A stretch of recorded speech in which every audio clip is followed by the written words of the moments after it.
नमस्कार, स्वागत है आप सबका। देखिए, हाल ही में भारत में उपराष्ट्रपति पद के लिए चुनाव हुए हैं और नतीजे जो है ना वो काफी दिलचस्प रहे हैं। तो चलिए आज इसी पर बात करते हैं, समझते हैं कि आखिर इस चुनाव में कौन जीता, कैसे जीता और इन नतीजों के पीछे की पूरी पॉलिटिक्स क्या है। तो भाई सबसे पहले और सबसे बड़ी खबर, भारत को मिल गए हैं अपने 15वें उपराष्ट्रपति। जी हाँ, इनका नाम है सीपी राधाकृष्णन। इन्होंने जगदीप धनखड़ जी की जगह ली है। अब जरा नतीजों पर एक नजर डालते हैं। देखिए, जीत का जो मार्जिन है वो काफी बड़ा है। सीपी राधाकृष्णन जी ने विपक्षी उम्मीदवार सुदर्शन रेड्डी जी को पूरे 152 वोटों के बड़े अंतर से हराया है। मतलब सत्ताधारी एनडीए को मिले कुल 452 वोट और विपक्ष को उन्हें 300 वोटों से ही संतोष करना पड़ा। लेकिन एक मिनट, यहाँ एक सवाल जरूर मन में आता है ना कि इतने बड़े देश में उपराष्ट्रपति का फैसला सिर्फ कुछ 100 वोटों से कैसे हो गया। हम और आपने तो वोट डाला ही नहीं, तो फिर आखिर ये चुनाव हुआ कैसे? इसका जवाब है इनडायरेक्ट इलेक्शन, यानी अप्रत्यक्ष चुनाव। हमारे देश में आपको पता होगा राष्ट्रपति और उपराष्ट्रपति का चुनाव इसी तरीके से होता है। सीधा सा मतलब ये है कि हम जिन्हें चुनकर भेजते हैं, हमारे प्रतिनिधि यानी हमारे सांसद, वो हमारी तरफ से वोट डालते हैं।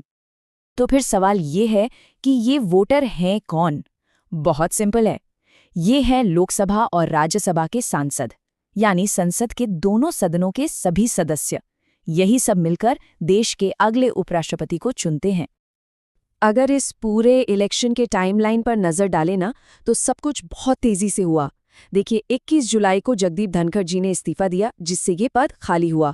फिर अगस्त में दोनों उम्मीदवारों के नाम सामने आ गए और 9 सितंबर आते आते तो वोटिंग और काउंटिंग सब कुछ निपट गया। चलिए अब जरा दोनों उम्मीदवारों के बैकग्राउंड को भी समझ लेते हैं। एक तरफ थे एनडीए के सीपी राधाकृष्णन, जो एक बहुत अनुभवी राजनेता हैं, आरएसएस के कार्यकर्ता भी रह चुके हैं। और दूसरी तरफ विपक्ष ने उतारा था एक पूर्व सुप्रीम कोर्ट जज जस्टिस बी सुदर्शन रेड्डी को। तो आप देखिए, मुकाबला एक मंजे हुए राजनेता और कानून के एक बड़े दिग्गज के बीच था। अब आते हैं सबसे दिलचस्प हिस्से पर, वोटों का गणित। देखिए, चुनाव से पहले क्या लग रहा था, यही कि एनडीए के पास करीब 422 सांसदों का सपोर्ट है, लेकिन उन्हें वोट कितने मिले? 452। वहीं विपक्ष को उम्मीद थी 319 वोटों की, पर मिले सिर्फ 300। तो आखिर ये सारा फेरबदल हुआ कैसे? कहाँ गए वोट? इस पूरे खेल का जो सबसे जरूरी नंबर है ना, वो है 14।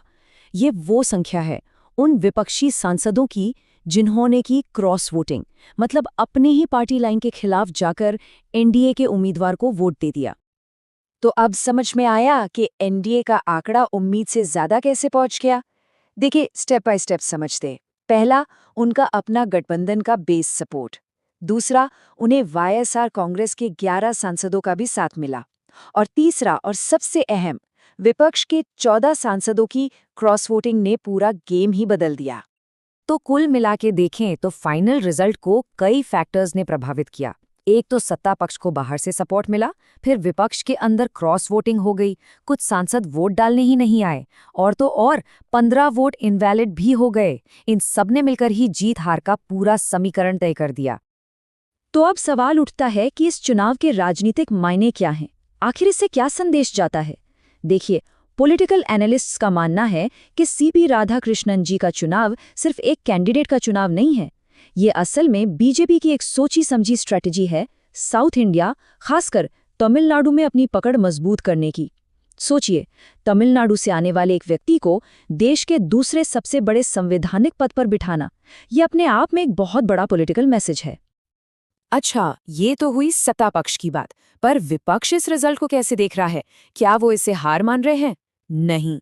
कांग्रेस के नेता जयराम रमेश का कहना है कि हाँ, हम चुनाव हारे हैं, लेकिन हमारा वोट शेयर देखिए, पिछले चुनाव में ये 26% था, जो इस बार बढ़कर 40% हो गया है, और ये दिखाता है कि विपक्ष पहले से ज्यादा मजबूत हो रहा है और साथ हारा है। तो कुल मिलाकर हम ये कह सकते हैं कि ये चुनाव सिर्फ एक संवैधानिक प्रक्रिया नहीं थी। नहीं, बिल्कुल नहीं। ये तो गठबंधन मैनेजमेंट, गहरी पॉलिटिकल स्ट्रैटेजी और सांसदों की बदलती वफादारी की एक बड़ी ही दिलचस्प कहानी थी। और इन्हीं सब चीजों ने मिलकर आखिर में नतीजों को तय किया। चलिए, अब जाते जाते एक सवाल, क्या कोई बता सकता है कि हमारे भारतीय संविधान का वो कौन सा आर्टिकल है जो उपराष्ट्रपति के पद और उनकी भूमिका के बारे में बताता है? अगर जवाब पता है तो नीचे कमेंट्स में जरूर बताइएगा। इस पूरे विश्लेषण पर आपकी क्या राय है वो भी हमें जरूर बताएं। अगर ये जानकारी पसंद आई हो तो इसे लाइक और शेयर करें और ऐसे ही एनालिसिस के लिए हमारे साथ जुड़े रहें। धन्यवाद।